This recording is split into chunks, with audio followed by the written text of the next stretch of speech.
Paramashivoham.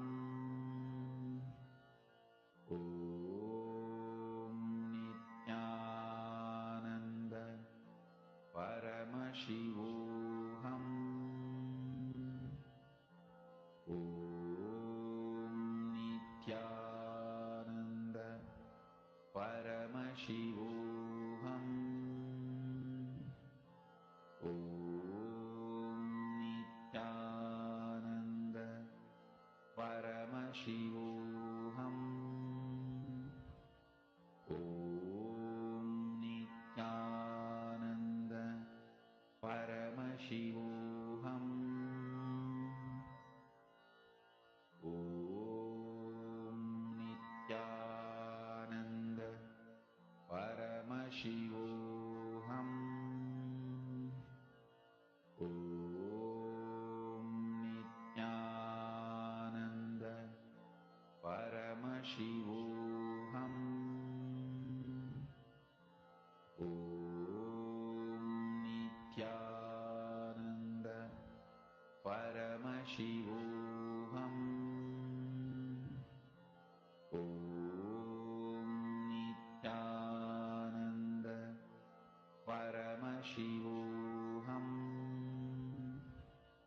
Om Nithyananda Paramashivoham.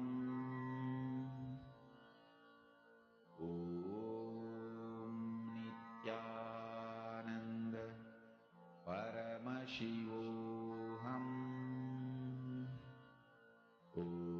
Against these so many people I am manifesting,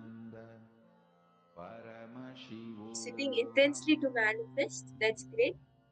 So once you have started manifesting, you can even post your manifestation. You can share with all of us if you're able to manifest.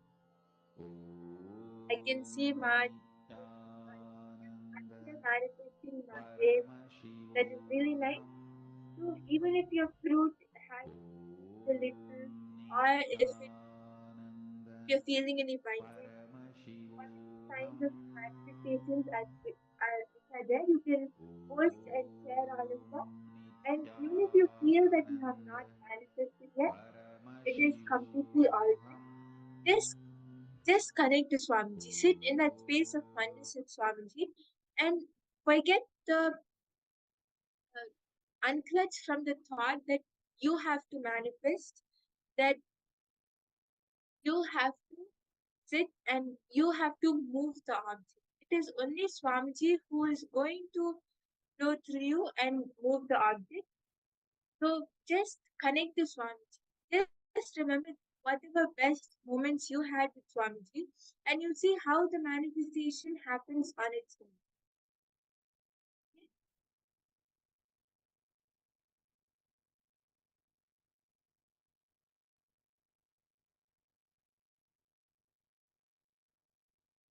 Yes, so once you have started manifesting, you can even post on the chat.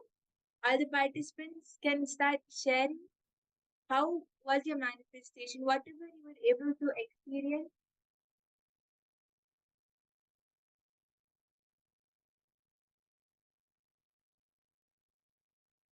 Yes.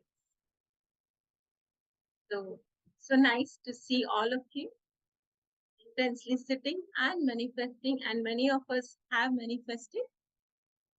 So I request all of you, please start sharing not just your manifestation, but your experience of manifestation also. That experience of oneness with Paramashiva, that empowering experience. Let us all start sharing. Okay, so young man has posted, I took a grape and let it go, but it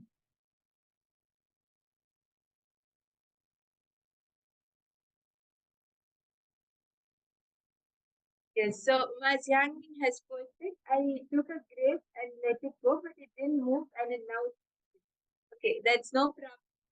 Young, you can manifest again. Just keep trying. See, you don't how manifestation is not something to do only during the class or only during a session. You can, Swamiji says that you can live with power manifestation. Whatever you're doing, if you're listening to satsang, you can just take any fruit or object next to you and manifest, connect to it. Or anytime throughout the day, you can keep practicing. So, Ma Jiangming, if you are not able to manifest this time, it's completely fine. You can try again. Just keep manifesting. Oh, okay. Yes, Nithyananda, Ma Katie, are you able to hear me now?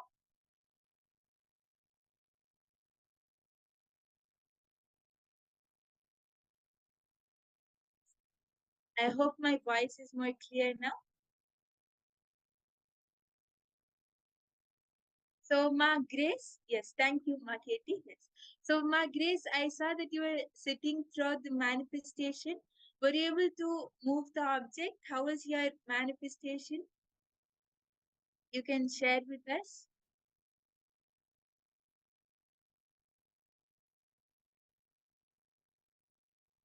Ma Lingying, Ma Chizhuang, all of you can also share your manifestation. Ma Katie, were you able to manifest? Okay, Ma Janet Zhang, your object didn't move. Okay, that's completely fine. Just reconnect to Swamiji and just hold a powerful cognition that Swamiji is the consciousness which will manifest for the object. You are not manifesting, or none of us are doing anything. Only Swamiji who will just move the object and manifest through you. Understand, this is one of the simplest power to manifest. You just decide to sit in the space of oneness. You will see Swamiji will manifest. None of us are manifesting. It's Swamiji who's manifesting through each one. Okay, so Ma Katie, you felt like the tomato was full of energy and it moved a little. Okay, that's amazing. Ma Katie, that's great. So you were able to manifest the first round of consciousness of matter, which is amazing. Yes. So that's great, Ma Katie. Yes. Okay, you could feel it being energized. That's amazing. Yes. Definitely it is. So it is very nice to hear all of your experience when you manifest. So all the other participants also, you can share how was your manifestation.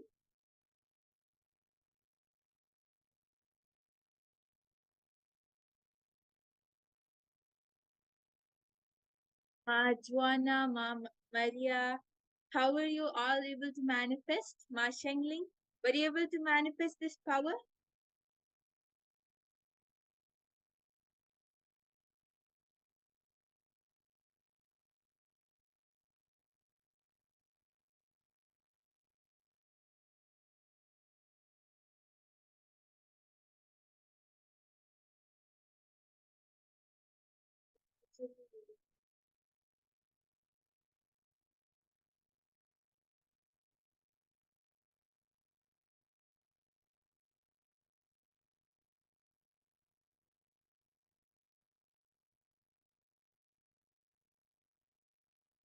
Yes, Nityananda. Yes, Ma Sangita, were you able to manifest anything in this round? How was your experience of the power manifestation?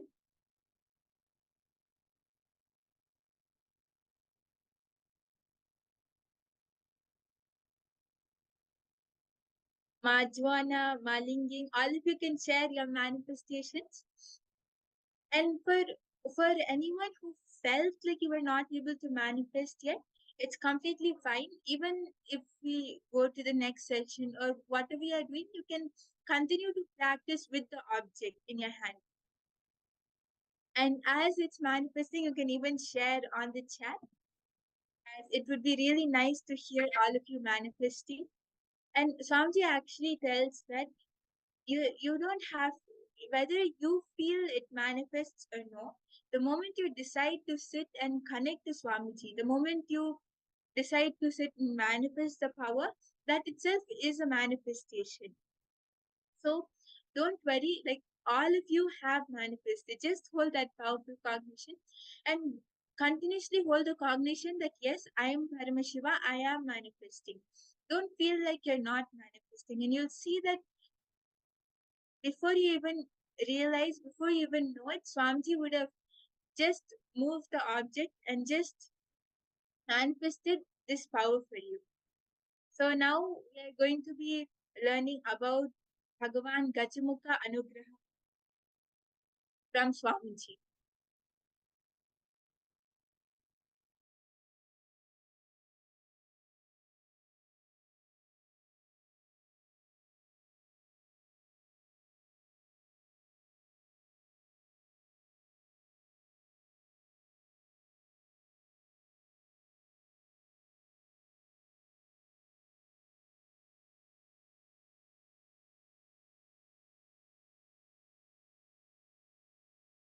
I'll explain now from Akashic records as it is happened.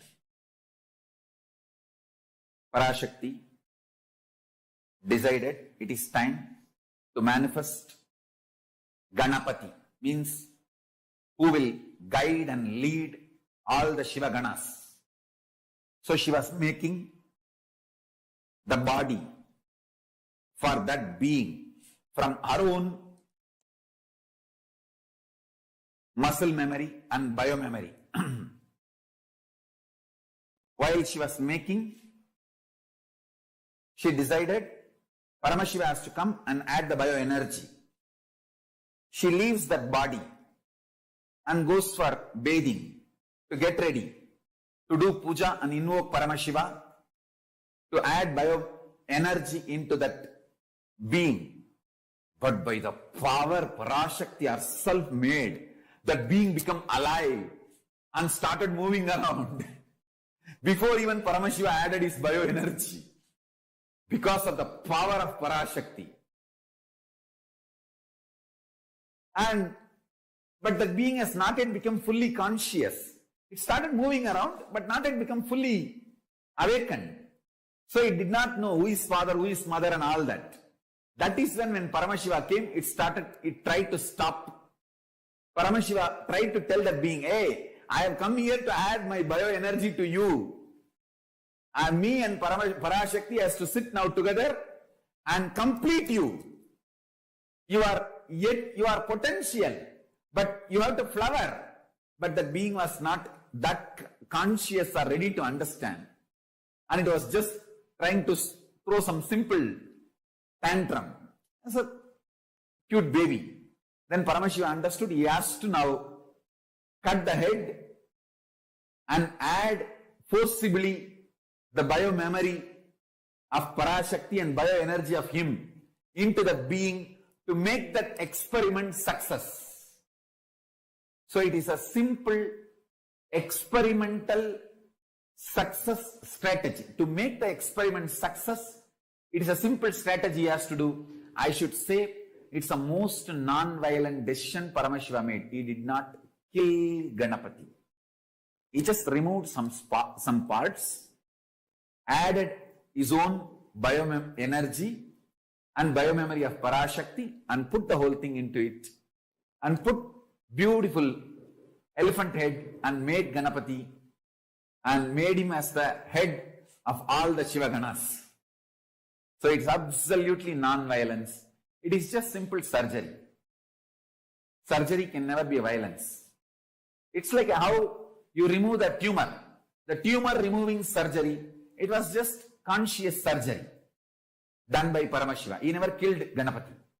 He only just did surgery, removing some parts not required and added some parts required. I should say that first tumor removing and transplantation surgery done by Paramashiva is Mahaganapati successfully.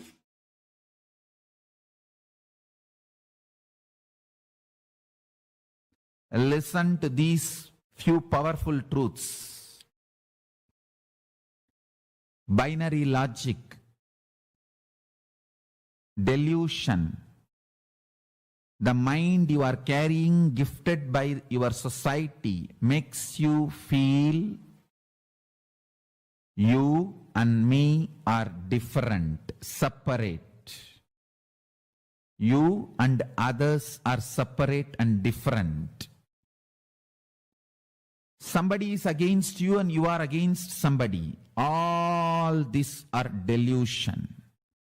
The me in this body, me in your body, the me in all the existing beings is one and the same.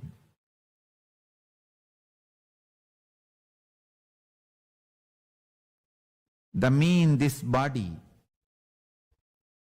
is manifesting, now initiating the me in your body.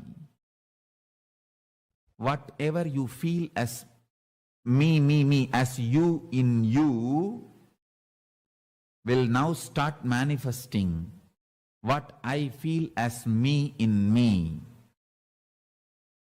You will understand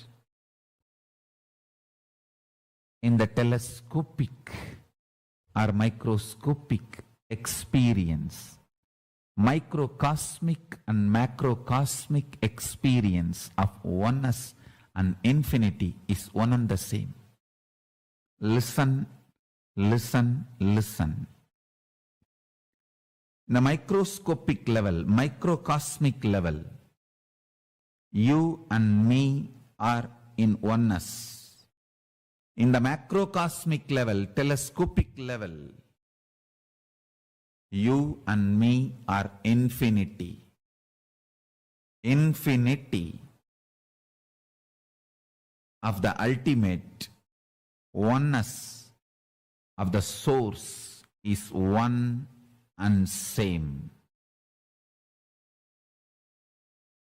All fears are useless.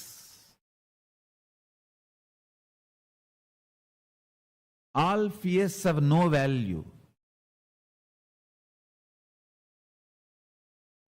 Pure greed without giving place for fears is okay. It's expansion. Pure greed without giving any respect or place for fear is okay. Because it is expansion. By very nature, by my very existence,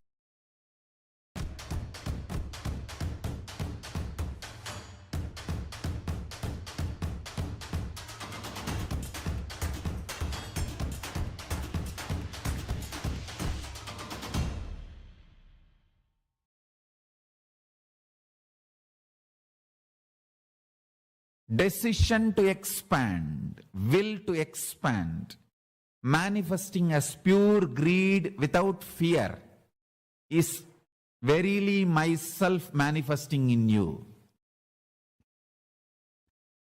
Fear and greed as to exist together is stupid binary logic. It's a false lesson taught to you by society's mind. Societal mind, false logic, binary logic, your root pattern, powerlessness, incompletions, all are one and the same.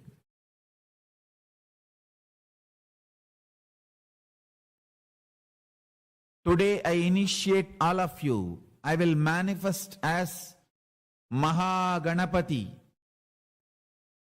ultimate absolute auspiciousness.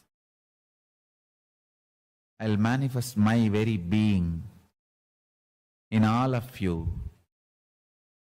Through this initiation, I'll make your neurology experience absolute unclutching state of Paramashiva.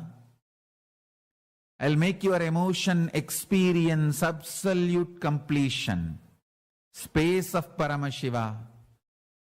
I'll make your life manifest all powers of Paramashiva. I'll make your reality and life manifest all powers of Paramashiva. From your depth, I will radiate all powers of Paramashiva. I will manifest my own being from your very identity. So from today, your identity is extension of my identity.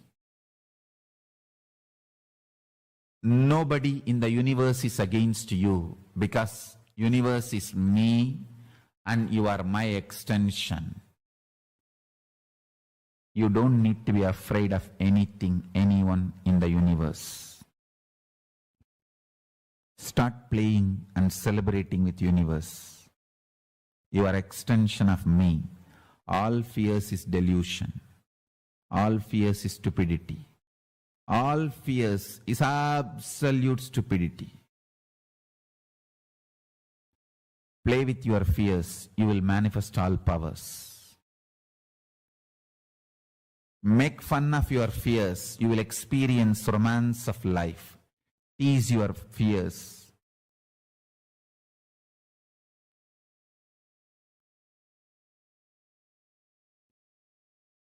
You will experience absolute completion.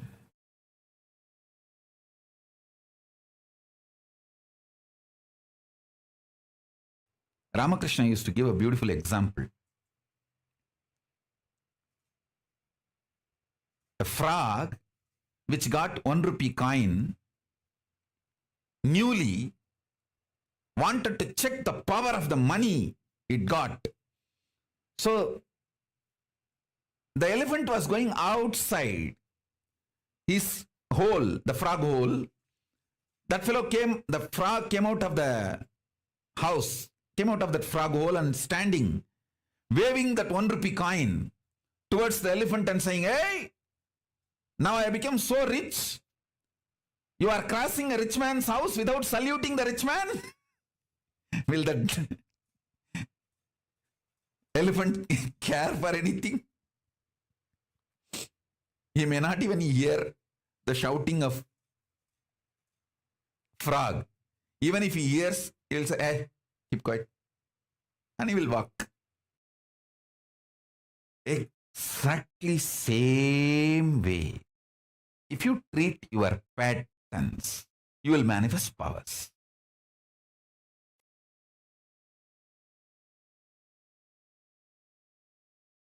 Please understand. The first truth,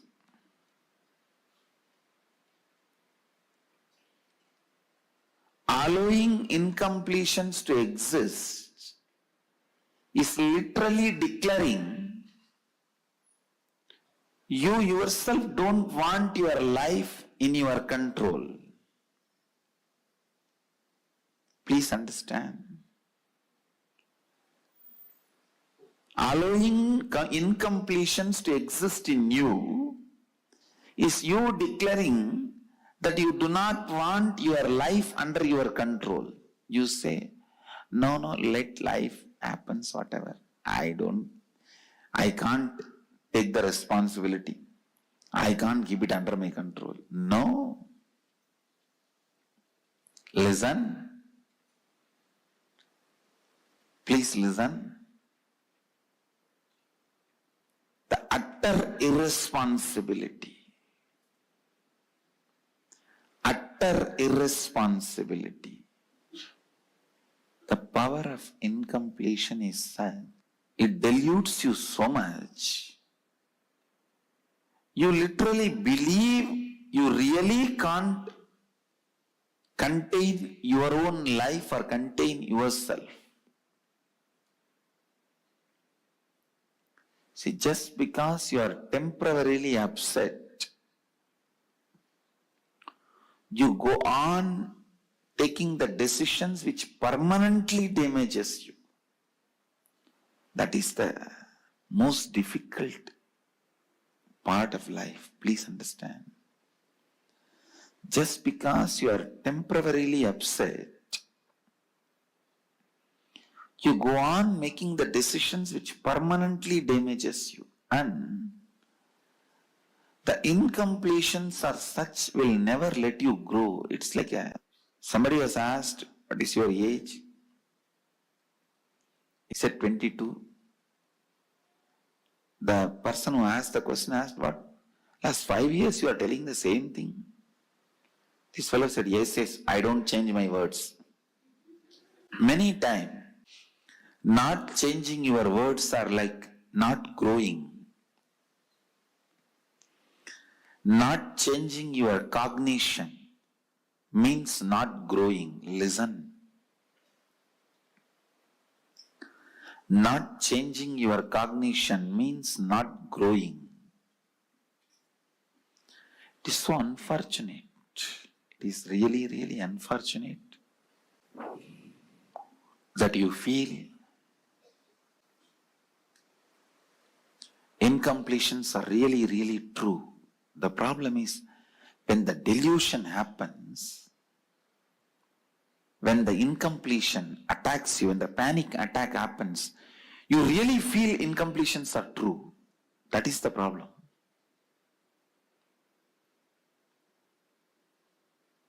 When the dust storm, sandstorm happens, you really feel you can't do anything. You are paralyzed. You are crippled.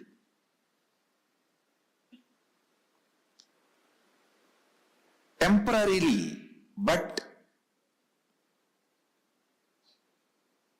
you feel that is eternal. Please understand. Suffering, the quality of suffering is, even if it is temporary, it will give you the experience that is going to be there on you eternally. You won't find the end of the tunnel. You won't find the other side of the tunnel. You will feel, oh, it is going somewhere and gone.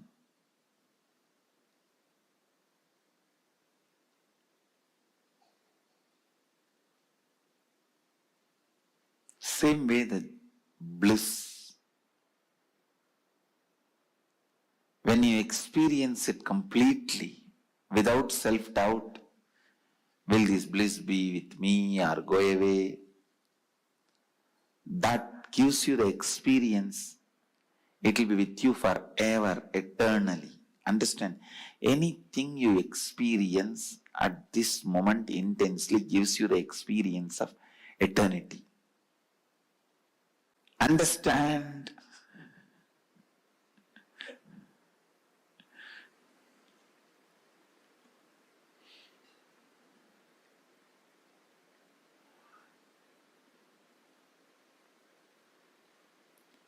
So many qualities attributed to Ganesha are qualities of completion.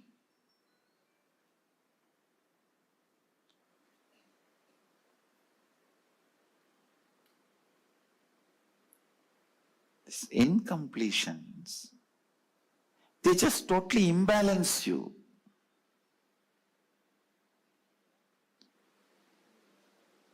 Constantly decide you will be in the space of completion.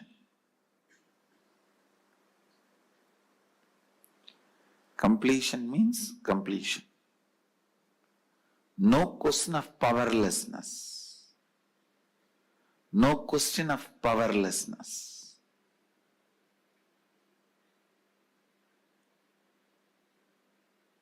Everything you do should be from powerfulness.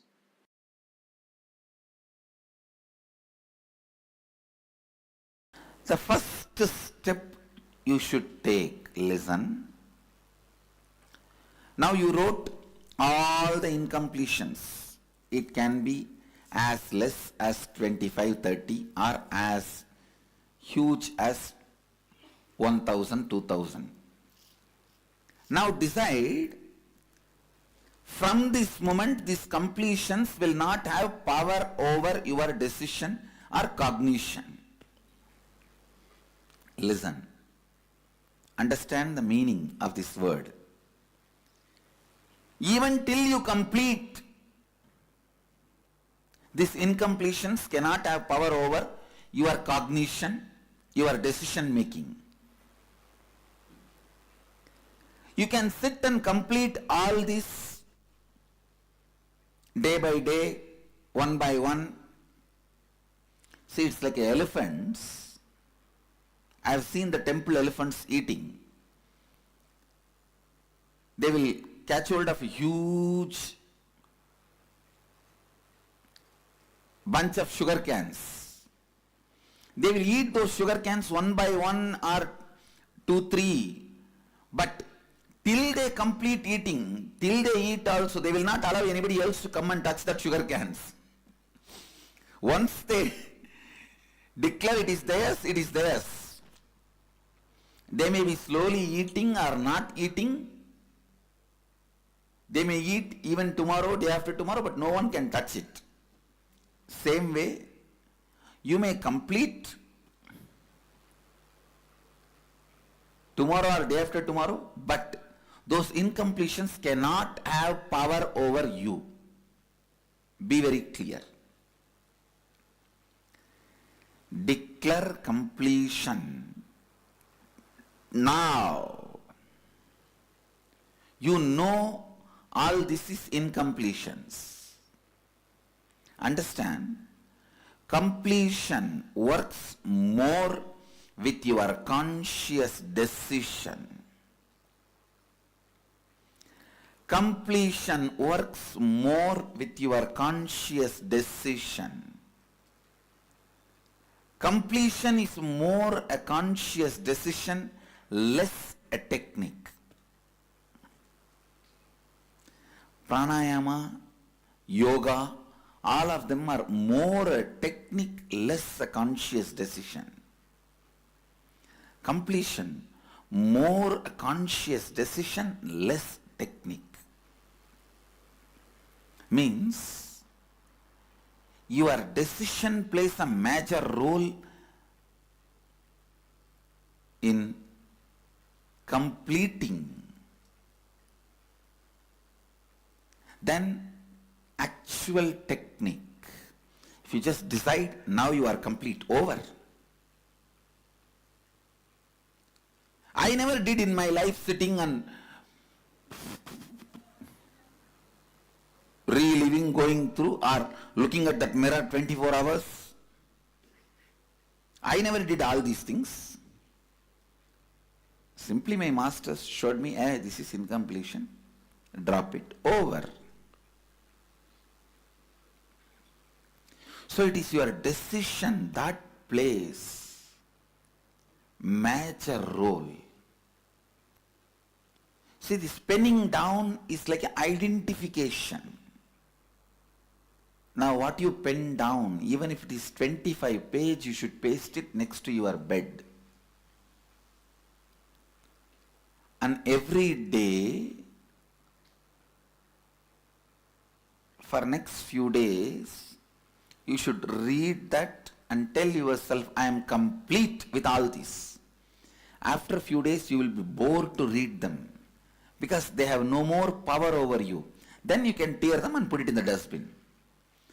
You should feel bored to read your incompletions. Then you are complete.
Nithyananda.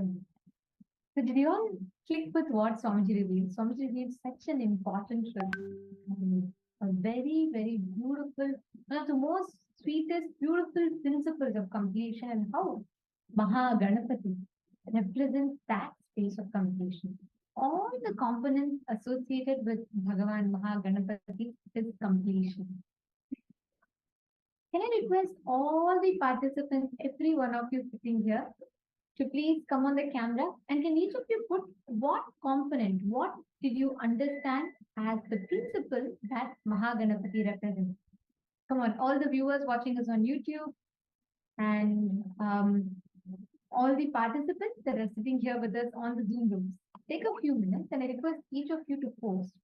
What is the principle that Bhagavan Mahaganapati represents? What does he stand for? What is the significance that he stands for? My Tatiana Hughes is asking, Ma, how can I offer Rakhi to Swamiji? I can buy you on Amazon, but it will be delivered later, and how Swamiji will receive it. Okay, so this is e-Rakhis, Ma. So basically, the moment you offer, it will be offered to Swamiji. So you can make a purchase and it will be offered to Swamiji. So this is an e-Rakhi. You're basically making a purchase, and that Rakhi will be offered physically. It will be tied to Swamiji's Archavatara. You can offer it now, and immediately in your name, the Rakhi will be offered to Swamiji. So you can make the purchase and offer it. Who all are joining the celebrations of Raksha Bandhan today with Swamiji? It's so many of you excited. Ma Sri Lakshmi Kottapalli, it could be a technical thing, so we'll check and let you know. We'll check and revert. I think it's available for all the places, all the countries. Okay, come on. How many of you want to be part of this and, offer your Rakhi, your love, and pray for protection from Swamiji? Today, world over, all the sisters, they all go tie the Rakhi on the hands of the brother, and they ask the brother to protect them forever. And in return, the brothers give a gift to the sister. And today, see what a beautiful day it is. We're all celebrating this with the cosmic brother, I should say, the cosmic protector, Swamiji himself, and all the things that whatever we offer, Swamiji is giving us the greatest gift today. Swamiji is initiating all of us into the ultimate experience of Paramashivoham itself.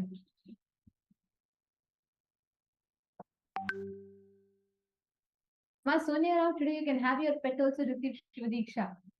Just have him sit or her sit and receive the Shiva Diksha. Yes, I feel he's very excited. He or she is very excited to listen to the program. Okay, come on. Can I request all the participants to come on camera? Very, very soon, we're all going to be entering into the darshan. And we're going to be preparing ourselves to receive the darshan as well.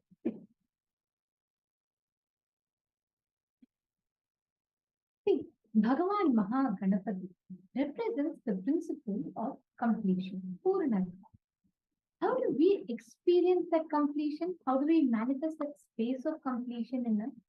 Whenever you tune yourself in, whenever you decide, like Swamiji said, completion is more a conscious decision, less a technique.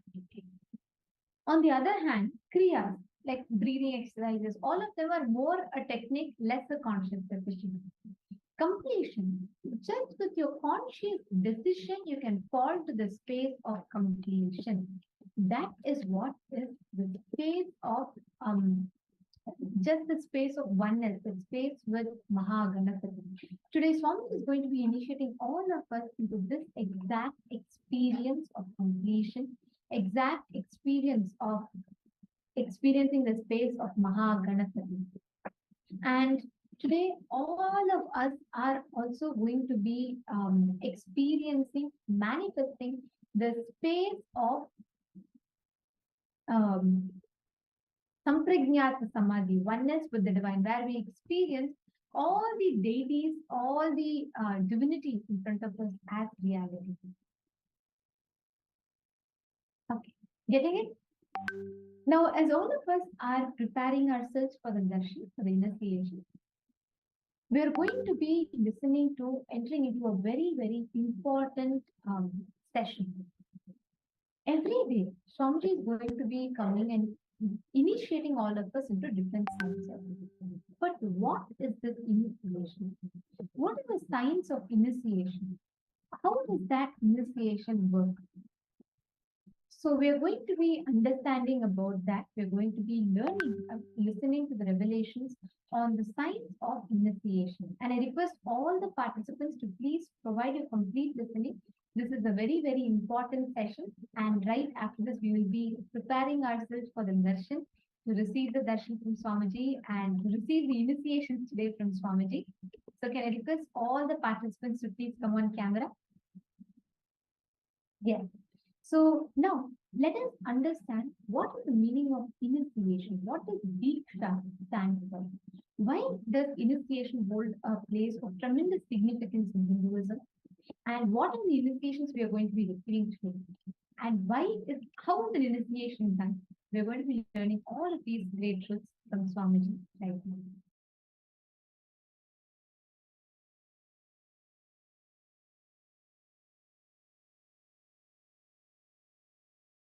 There is no good bad. In cosmos, there is no good bad. In the conscious scale, there is no good bad.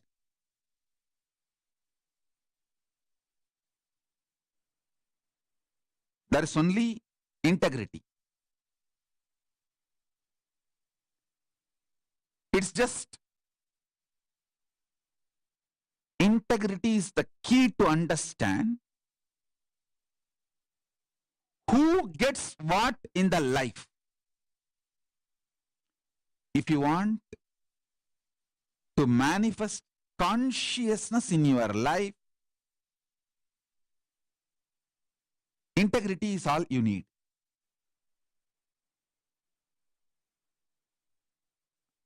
Listen.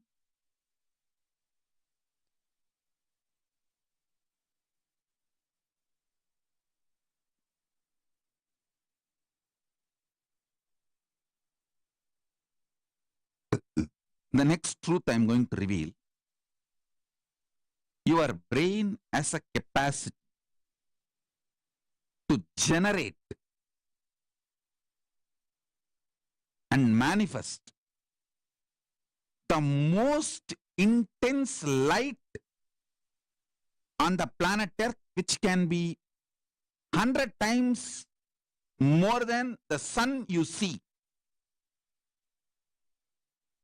Or I should say, even 1,000 times more than the sun you see every day morning.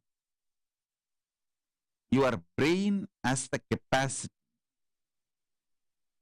to visualize, grasp, manifest that kind of a light.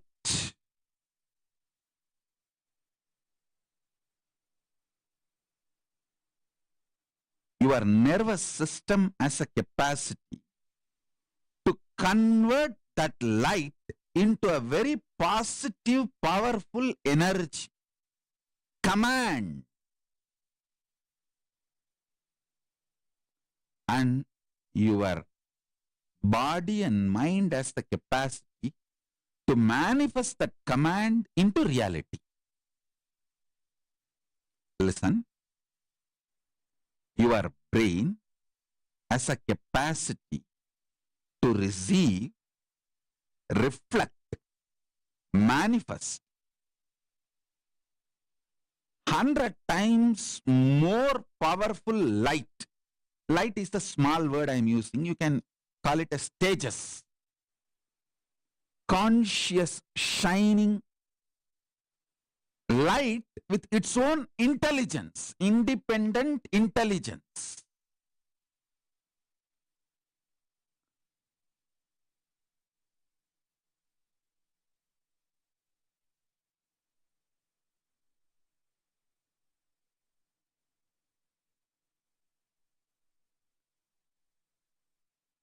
Your brain,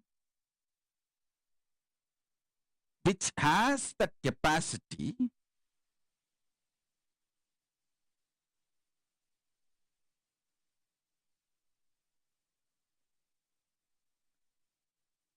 to to grasp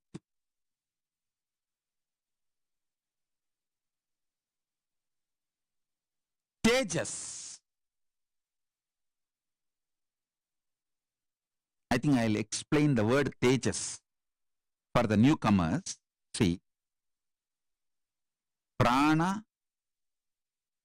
Tejas, Ojas, these are all the different level words for the energy of the consciousness in Sanskrit. You understand the word Tejas with the definition I am giving? It is like a Paramashiva. He is made of consciousness, Tejas. He just takes his Tejas and pours it on you. He just takes his consciousness and pours it on you. How it will be? That is exactly. He just puts himself in you. He can just put himself in your brain. He putting himself in your brain is initiation. Understand? He putting himself in your brain is initiation. And don't worry, don't think, oh, I got initiation, 10 days I felt so high, then I came down. Don't worry, after 10 days I will come back again and pour you with more energy. I am young, you are young. We have a long life and future together happily till you become Paramashiva. And even if you are old, if you die, don't worry, I will bring you back to be with me. I need a lot of Gurukul kids. You can come back and enjoy more initiation. Nothing to worry.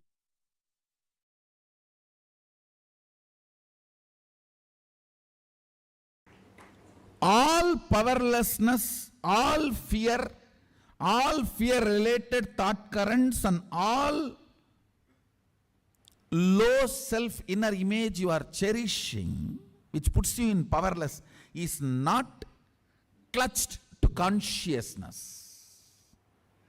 You need to understand that.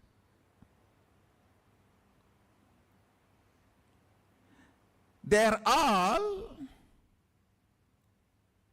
there indirectly receiving or sucking the energy from consciousness, but they are not supported by consciousness. That is why the asuras, how much ever powers they may get, finally they do not exist. Only with consciously what you clutch, you empower, exists. So what I am trying to convey with these few statements, every idea, thought current you cherish in your brain creates certain map. If that map can be taken out and inserted on somebody, it is called circuit. If you cannot take it out, it just dies within you, it is map. If it can be taken out and inserted on somebody's head, it is circuit. For example, you cherish a thought current. Let the whole world be blissful. Let Sadashivatva happen. These thought currents create certain electric signals in your brain, certain map.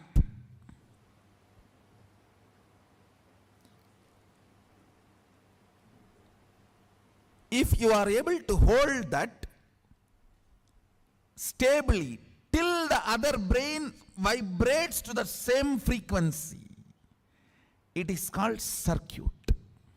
Understand? My Sadashivatva, I hold on to that till all of you are able to reverberate to that frequency. That is what is initiation.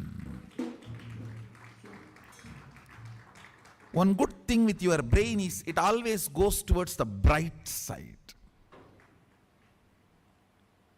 Like a water always flows towards the lower end, your brain, any higher frequency, it always flows towards it. That is why almost everyone says, when I sit in front of Swamiji, all my problems are forgotten. That is why when I want to make some decision, cherishing my problem, I don't want to go in front of him. Because my mind will change if I go in front of him or if I talk to him.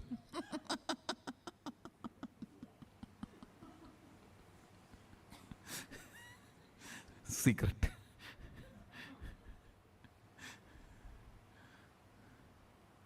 Ravana says, Ravana's sister, Shurpanaka, she gives idea to Ravana. You are a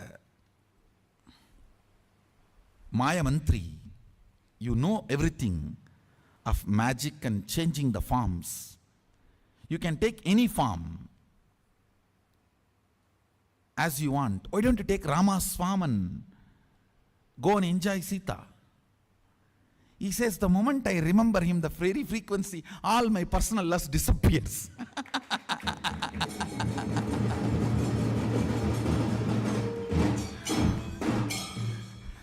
How can he take his form? The moment my brain mirrors Rama's neurons, there's no more lust. Where can I assume his form and go on? Understand the power and intensity of the Rama's existence.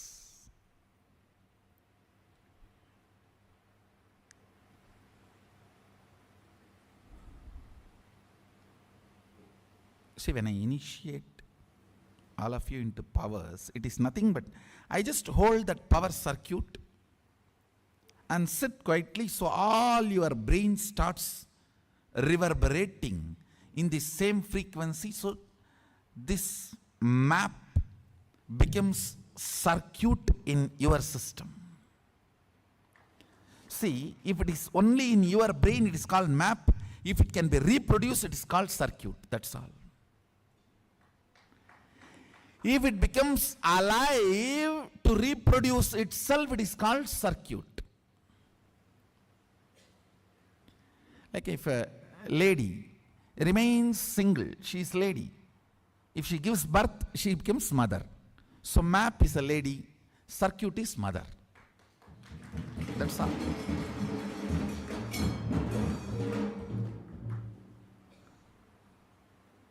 Actually, I am telling you, first 10-20 powers only, you need to, that kind of a little catching up will be like a little work.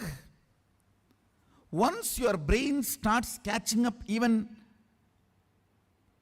10 circuits of these powers, after that initiating all the powers manifestation is just like that. It's like a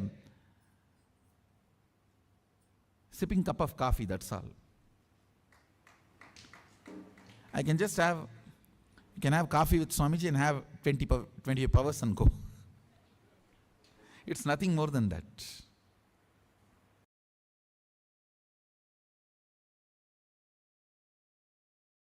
Every time I am sitting with you, whether in the name of satsang or question answer or class,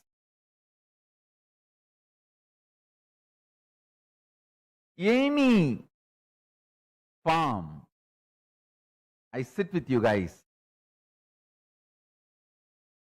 It is initiation. Whether you see me or I see you, both see each other. Whether it's a question answer or satsang or just sitting and playing, sitting playfully, casually, sipping cup of coffee.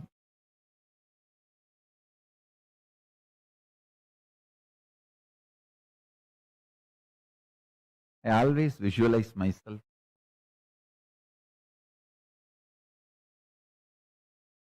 sitting with Arunachala, just with few disciples who are literally my extension. I am their extension, they are my extension. And sipping cup of coffee or tea. Same way, sitting with Ganga, with few disciples who are literally my Anga Devatas, my part, and sipping cup of tea, sitting with Kaveri, with few disciples who are just my extension, Anga Devatas, cup of coffee.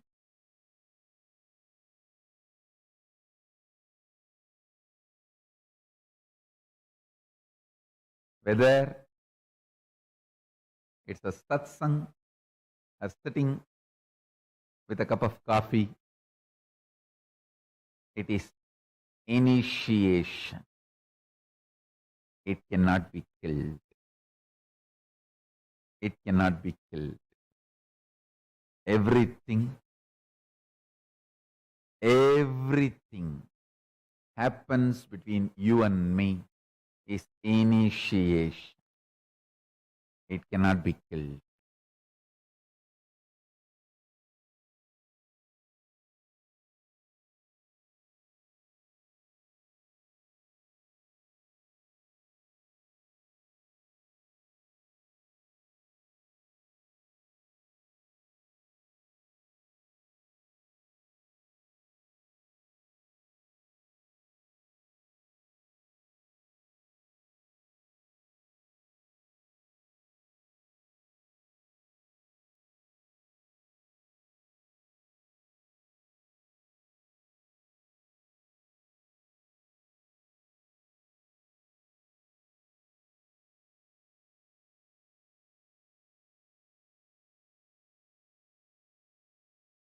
Listen. Tadadi divyadam tavat shinuyat pabasandadi tena dikshedi vikyada munibi tantraparagaihi.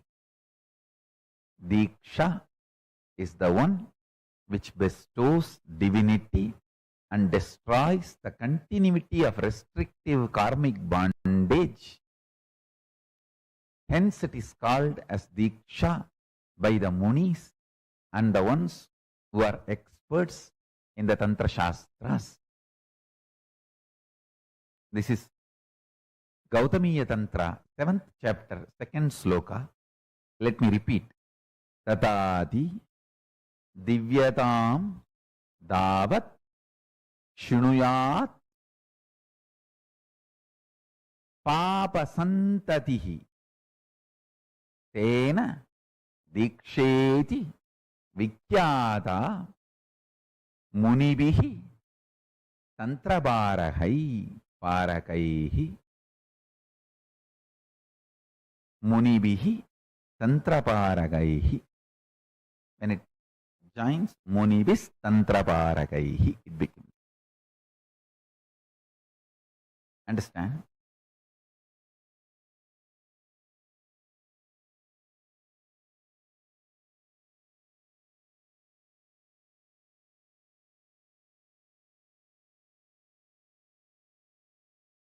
Diksha can't be destroyed.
Diksha is Jivan Mukti. Diksha is living enlightenment. Diksha is manifesting Paramashiva. In Kamikagama, Purvapada, 4th chapter, Archana Vidipatalam, 59th sloka, Paramashiva very clearly says, Dikshitoyaha Puman Sakshat Jivan Muktasa Uchyate. The one who has been initiated, received Diksha, is considered to be evidently a living liberated soul, a Jivan Mukta. I don't even want to say considered. Uchyate means declared, defined. Uchyate is not considered. It's the wrong translation. Uchyate means declared, defined. Dikshidoyaha Puman Sakshat Jivan Muktasa Uchyate.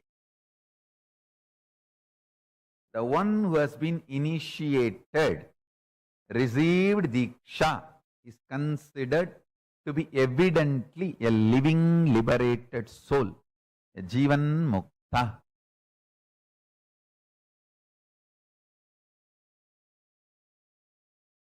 At present, in this very moment, through initiation, I can put you into eternity, Nityatva. In this present, 3 things are going on inside you. The identity default you cherish, and the identity you consciously want to manifest, and the struggle between these two identities, your doubts, hatred, denial. Listen intensely.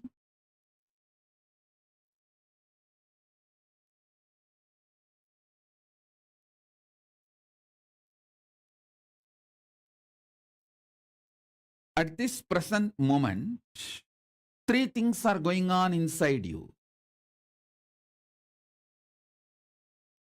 1, the identity you default cognize. 2, the identity you consciously want to manifest. 3, the struggle between these two, your self-doubt, self-hatred, self-denial, all these 3. I can cut across all these 3, enter into your consciousness, make your consciousness smell the beauty of Paramashiva, Nityatva. So you just wake up. You just get the taste. I tell you,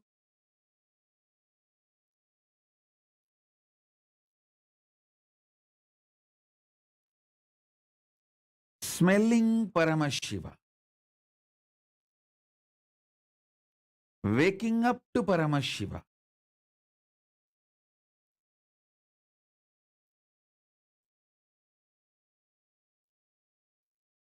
waking up to this highest, in this moment present, it can be done through the initiation.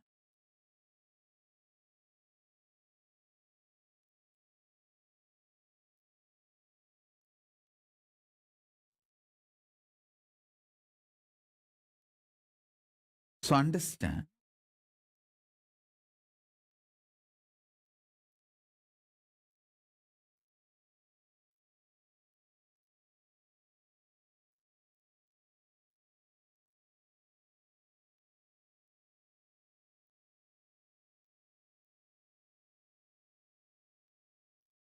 That is why always the ultimate manifests through initiation. Small things you can achieve on your own through tapas.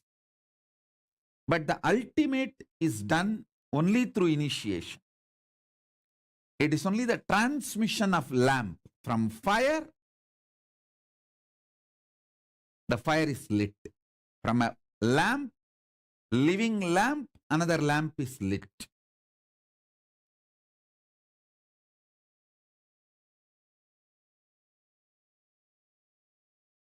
Listen intensely. It is to give initiation. I come and sit every day for the satsang. Dikshito ya puman sakshat jivan mukta sa uchyate. The one who has been initiated, received diksha, is considered to be evidently a living liberated soul, a jivan mukta. The word jivan mukti, I got it from Kamikagama, Archanaviti Padalam.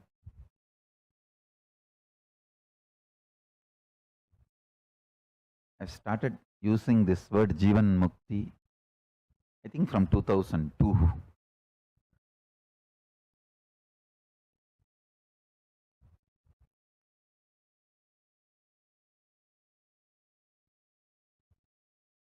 Listen. When I initiate, literally Kailasa enters in you. Kailasa is a intense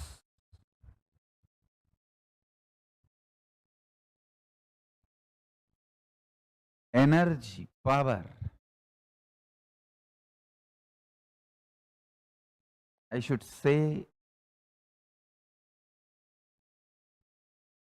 strong force, ultimate strong force. Literally Kailasa enters you.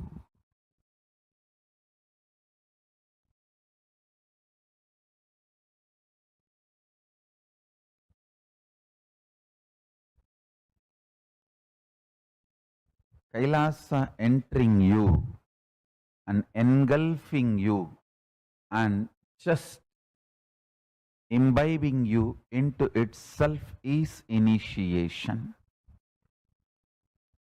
Paramashiva Gadi, Paramashiva Padam, Paramashivatvam,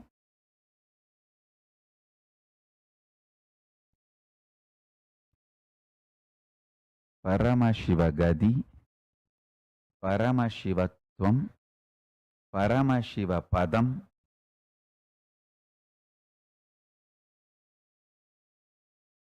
Paramashivanubhavam, Paramashivanubhudi, all this starts manifesting in you just by initiation. Listen. Paramashiva Padam, Paramashiva Gadi, Paramashivanubhudi, Paramashiva Shakti, Paramashivatva, all this starts manifesting in you just by initiation.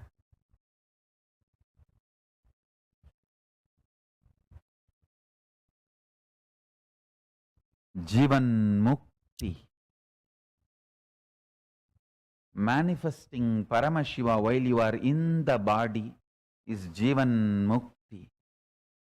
Jivan Mukti starts manifesting in you just by initiation.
Swamiji so beautifully revealed about the power of initiation to all of us.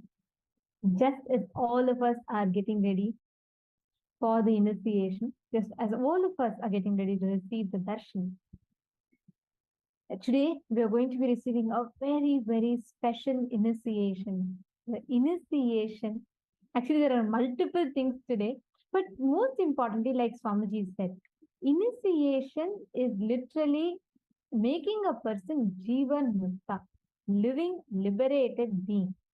That is the space of initiation, and that is what is initiation itself.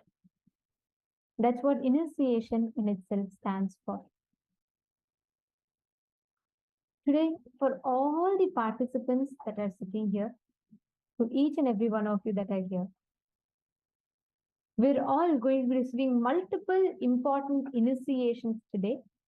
And today, on the day of Raksha Bandhan, to all of you that want to offer, just very shortly, darshan is starting. So take a few minutes and you all can head to the link that's projected to you all. And please sign up. You all can purchase and offer the e-Rakhi to Swami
Now it's time.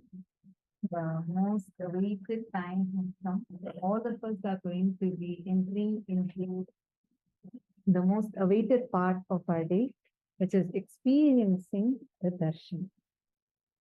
And today we have too many special gifts. Today, every one of you that are sitting here with us, all the participants, all the viewers that are watching us on YouTube, Facebook, and all the participants that are sitting here with us. Today we have so many exciting initiations. Firstly, like we had shared earlier, today being the auspicious occasion of Raksha Bandhan, the grand Hindu festival where all the siblings, the sisters, go and tie Rakhi to the brother in requesting the brother for protection. And the brother in turn showers gifts on the sister. This is a very beautiful tradition and beautiful festival in Hinduism. And today we're all getting to celebrate this Raksha Bandhan with the cosmic protection, our Guru, Swamiji, Paramashiva himself. And for every one of you that are offering the Iraqi, I see so many of you being so excited, wanting to offer the Iraqi. Today, every one of you has this opportunity to offer Rakhi to Swamiji. And the link that was projected to you all was for offering the Rakhi. And also, another beautiful initiation that we're all going to be receiving today is Shiva Diksha. All those who prepared, who attended the process, who did the who understood the whole what is Shiva Diksha, the significance of it, and for those of you that signed up, the Shiva Diksha initiation will be given to all of you. And also today we are going to be getting our Atma Murtis energized. So many of you have your Atma Murtis. Make sure you are keeping your Atma Murtis in such a way that it is visible in the camera. So as we're all getting ready for the darshan now, I request all the participants to kindly please settle down and ensure that your Atma Murti is visible in the camera. Today, for all of you that has Atma Murti, Swamiji himself will be blessing and energizing your Atma Murti. He will be blessing your Nithyananda Sabha. And like Swamiji said in the session, Swamiji himself will be walking in our houses through the Nithyananda Sabha. He himself will manifest, appear for all of us. And also today we are having the Shiva Diksha, the Samaya Diksha, the first level Shiva Diksha, and we are having the initiation into Shravana Diksha. We all learned about listening, right? And today we are going to be receiving that ultimate boon or the ultimate blessing of listening just through the initiation from the Avatar. We're all going to be receiving that super conscious, we should say, the mutation in our inner space, preparing ourselves for the actual journey of Paramashivoham. Your actual journey starts here when you come face to face with the Avatar, and then Swamiji is going to be initiating us into these extraordinary initiations. And today we're all going to be having this very special Kalpataru darshan as well. So all of you can post your prayers. You want to manifest job, you want to manifest business, you want to have a breakthrough with wealth, you want to have a breakthrough with health, any such thing. Please go ahead and all of you can put your prayers, not right now, right after Swamiji comes, any prayers that you have, you can post that, and Swamiji himself will be seeing and blessing all your prayers, all your boons and prayer requests. Swamiji himself will be blessing them. So today we are having this very special Kalpataru darshan as well. And we are going to also be receiving the initiation to experiencing Sampragnata Samadhi. Literally you feeding Mahaganapati, the power of feeding Mahaganapati, and here all of us are going to be receiving the initiation into third eye awakening.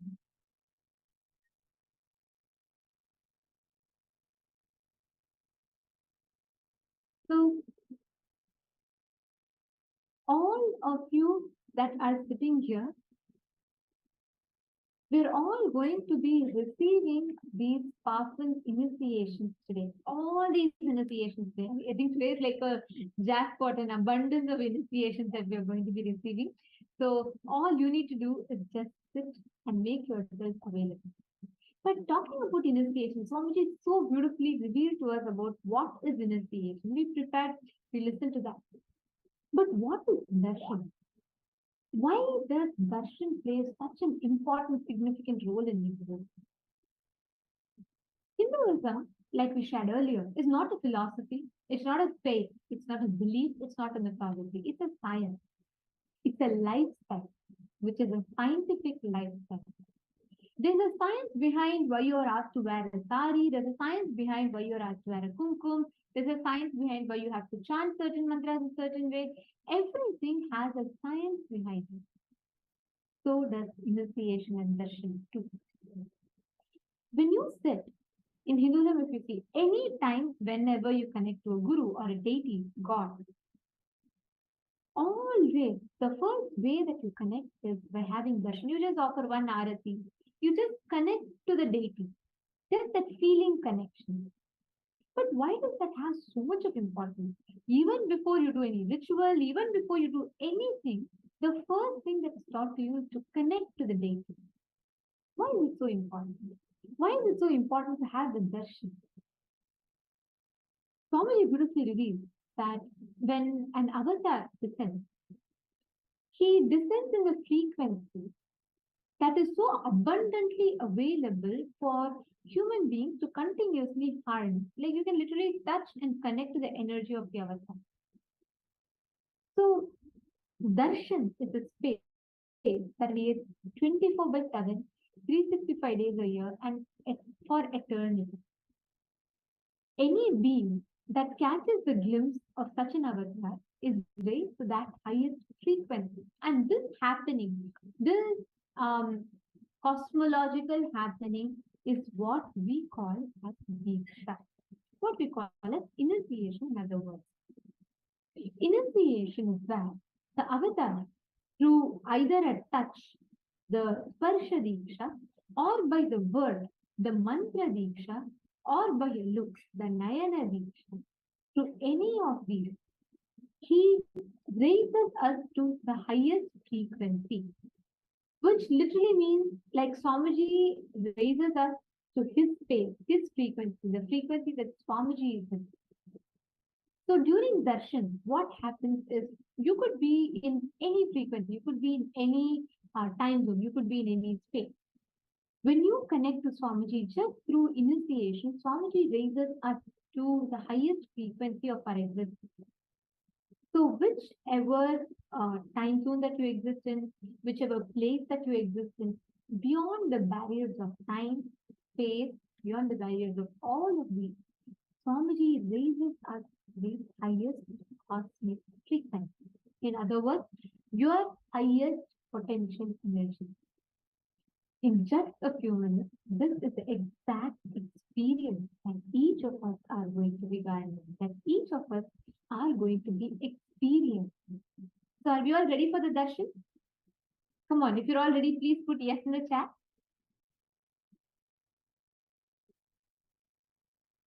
I request all the participants, if you are ready for the initiation today, please put yes in the chat. Wow, yes, I see a lot of yes, yes, yes. Okay, I know all of you are very excited for this. See, the space in which we are for receiving the darshan is too important. The space that is manifesting for the darshan, for the initiation, it is something beyond what we can even conceive. It's actually very scientific. The space that we all experience.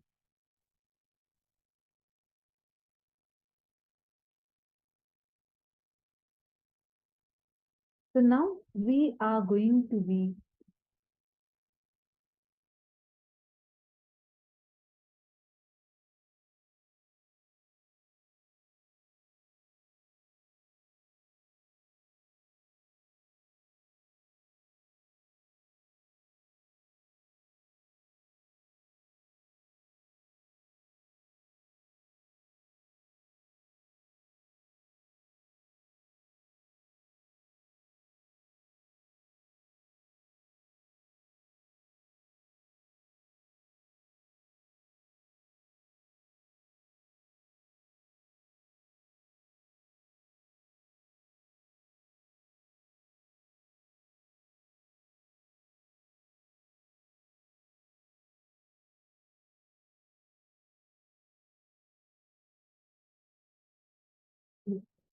Sorry for the technical. Now, during the initiation, every one of you that are sitting and having the version of Swamiji, when you see Swamiji, when you have a version of Swamiji's form, you are literally raised to that highest cosmic frequency, which means you are taken to the highest existence, your highest potential energy of how you are, what you exist as, the space in which you exist. Every one of you that are sitting here with us, I see so many of you having beautifully set up Atma Murtis behind you, ready for the initiation. Understand, you can be sitting somewhere in UK, you can be sitting somewhere in the European zone, you can be sitting somewhere in Australia zone, you can be sitting in any part of the world. The distance, the time, or your location, your belief, your background, nothing matters. Because here the only thing that we connect with, Swamiji is Swamiji, who literally raises us to that highest cosmic frequency. And it is not bound by any barrier, knowledge, time, space, belief, etc., etc., etc. So, as all of you sit today for the initiation, please understand the space that you are raised to. This exact process is what we call as Shakti Pada. Swamiji had revealed, right, in this session that we all listened to just before this. Swamiji beautifully revealed about how the Malini Vijayottara Tantra tells about the importance of initiation, because initiation itself is powerful enough to raise the human being, the human conscious existence for a human being, to live, to practice, to radiate the science of living enlightenment. How can a human being manifest the science of enlightenment? That enlightenment experience, that power of that enlightenment, the space of that enlightenment is what initiation raises us. Now let's understand this in a little scientific way, right? When, let's say, you take a move, flip a coin. When you flip a coin, it's either heads or tails. Am I right? Sounds very straightforward. But what if I told you that there is a moment that it is both heads and tails at the same time? This position is what is called as superposition. This is called as superposition in quantum physics, where any one subatomic particle, see what we are understanding as flipping a coin. Like you see when it is flipping, it's either heads and tails at the same time, unless you go and interfere and stop it at any one point of time. When you intercept, that time you define its position, but otherwise it continues to remain in two altered states.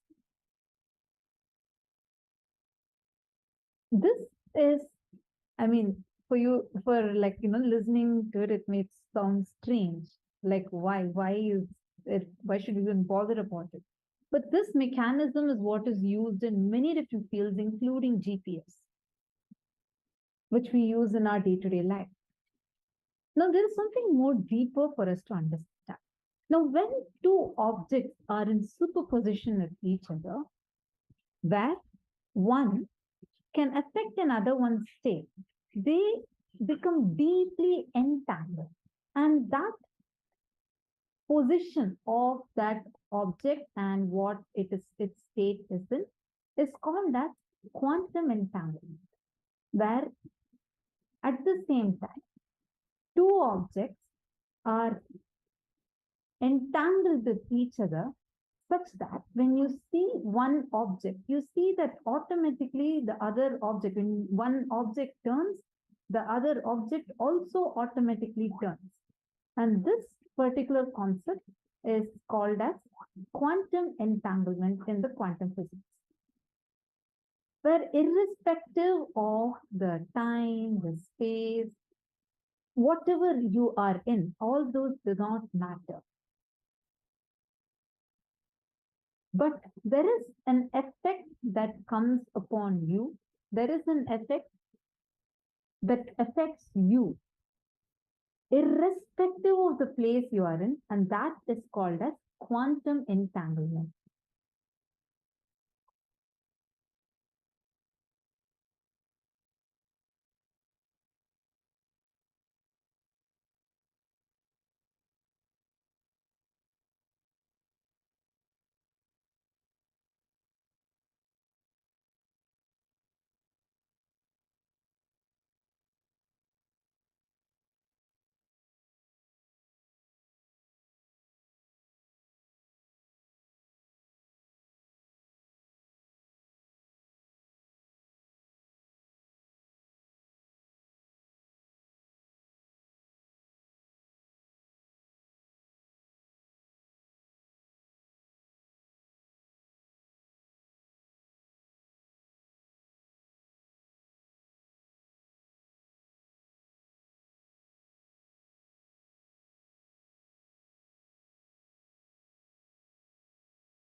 So now this is what we were now understanding, right? Where you see there are two different elements that are quantumly entangled with each other. Means where irrespective of their time, their space, where they are, these two objects, these two subatomic particles, like if one turns automatically, simultaneously, without any connection. Like, for example, you take one atom here, and this you take one more atom, and you go and hide it even in the next galaxy. Let's say you're hiding it in Andromeda galaxy. If you turn this atom in this way, automatically, without any connection and without any time gap, that is a change that happens in that atom too. This is called as quantum entanglement, and the beauty of this is that this happens even for us. It's like there is a field that it's connecting, but it's not very clear. The scientists call it as spooky action in the dark because they do not know what's happening. What is it that's affecting? That there is no clear explanation of why this happens. But there seems to be a clear connection, which is what they're using even in quantum physics, whether for quantum computer or anything that is based upon this quantum entanglement. This principle is being widely studied, where if one object is turning, the other object automatically seems to turn. But why is this happening? They don't have an explanation for it. But this is a science known to Hinduism, where it is called as Shaktipada, where just by you connecting with the divine, there is an energy transmission that instantly starts happening inside you. And this is what exactly happens, transcending the parameters of time, space. See, this science of Shakti Pada that we all listen to, where the connecting of two particles, the quantum entanglement, and beyond a certain limit, right? Beyond the distance, beyond the time, beyond the space, or beyond the conditions upon which the action is happening, beyond all of that, the effect still takes place. The two particles continue to remain connected to each other. So why is this happening? That is in a much deeper level. Like a beautiful example Swamiji gives is like the pendulum effect. You take a pendulum, you take 10 different unsynchronized random pendulum tops, put all of them next to each other, and just leave them like that. You will see in a matter of few minutes, all of them will get synchronized. There is some subtle connection that happens, and that is what is Shakti Pada when it happens with the avatar, where irrespective of where you are sitting, just by the mere presence of the avatar and through the process called as Diksha, initiation, we listened elaborately how Swamiji explained to us step by step what is initiation, what is Diksha. Swamiji transmits his very powers, the experience, the powerful cognitions, and the ultimate bioenergy itself into us. This is the process called as Diksha. And it happens through various ways. One is Sparsha Diksha, where physically the master touches you, blesses you, and you receive the Diksha, the physical initiation. Is called as Sparsha Diksha. The next is Mantra Diksha, where today when we learned about Shiva Diksha, we learned about Jnanavati Diksha, Kriyavati Diksha, and Mantra Diksha, right?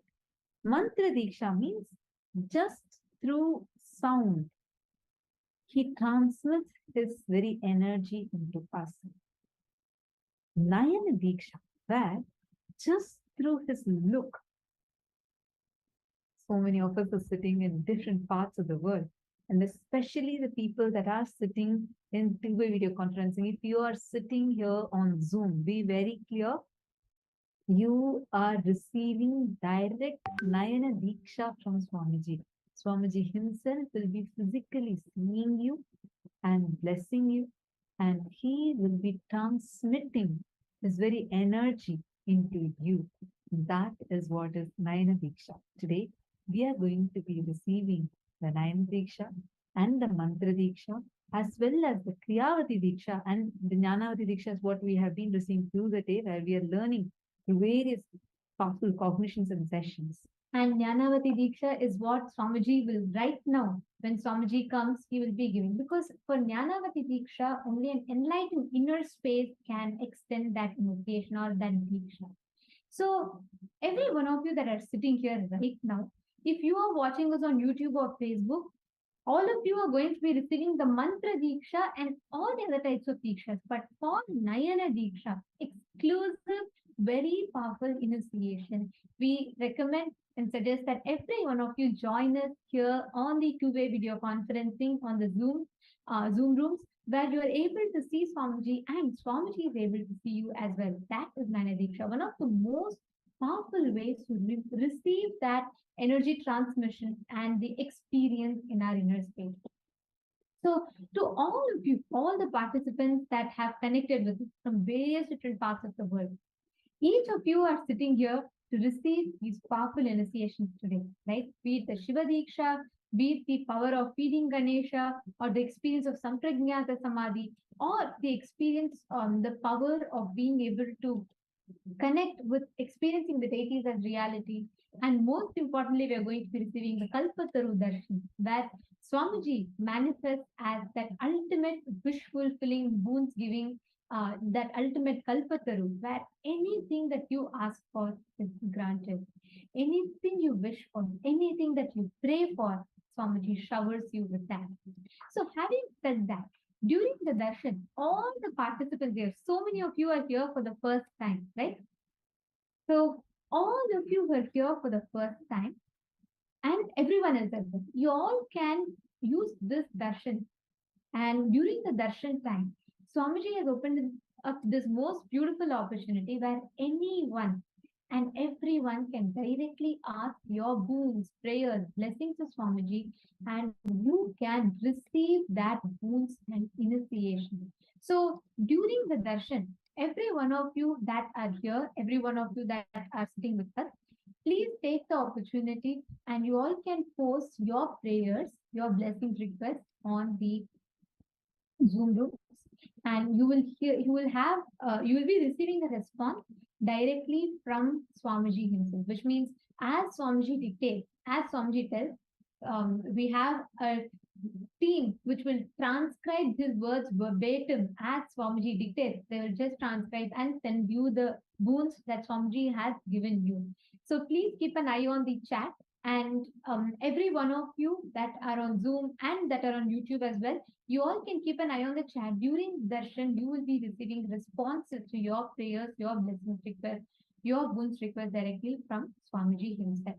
So please make sure you're keeping eye on the chat, and also make sure you're not posting the same prayer request multiple times. Let us be sensitive to the fact that along with us, there are thousand other people that are literally waiting for offering their love, gratitude. And I know especially today that it is Raksha Bandhan, each of us are waiting to express our love, our gratitude, and our waiting to offer our gratitude to the lotus feet of Swamiji. And especially so many participants, all of us are excitedly waiting to celebrate today's Raksha Bandhan day with Swamiji, and it's happening in just a few more minutes. So are all of us ready? And a real understanding the amazing initiation that we are going to be receiving today. The best space to receive this is to sit in the space of gratitude.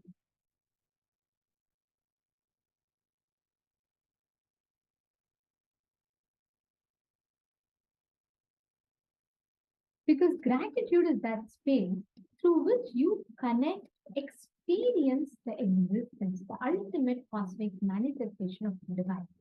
When you are in the space of gratitude, right? Deep feeling connection, where there is no other disturbance and there's no other thoughts, there's no other thing that comes in interfering. In that space, actually, darshan itself automatically raises you to that space of thoughtlessness, where you become mentally at ease to coexist with the divine, where there is no other distraction or where there is no other any other thought, incompletion that can interfere in your experience with the divine. And during the darshan, we all connect to different manifestations of the divine. Today, we're all having the darshan of Gajamukha Anugraha Murti, which is one form of Paramashiva. Like we all heard in this session, we all learned about Ganesha, Mahaganapati. It is in this form where Swamiji was explaining, right, how Paramashiva is the ultimate act of non-violence, and to upgrade the biomemory of Mahaganapati, Paramashiva removes his head and replaces it with elephant's head.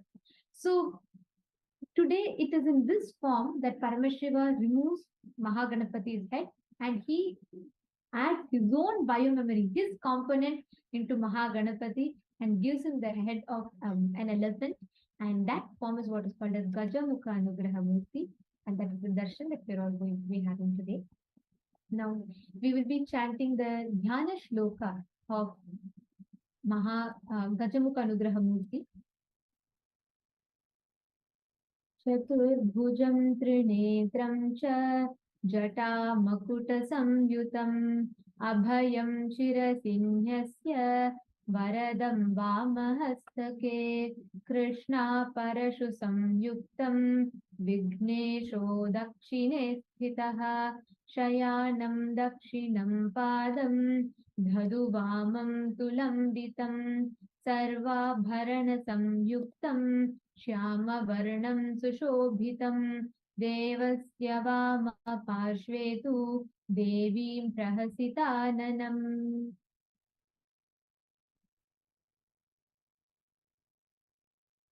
Now, this time, all of us are going to be entering into the session.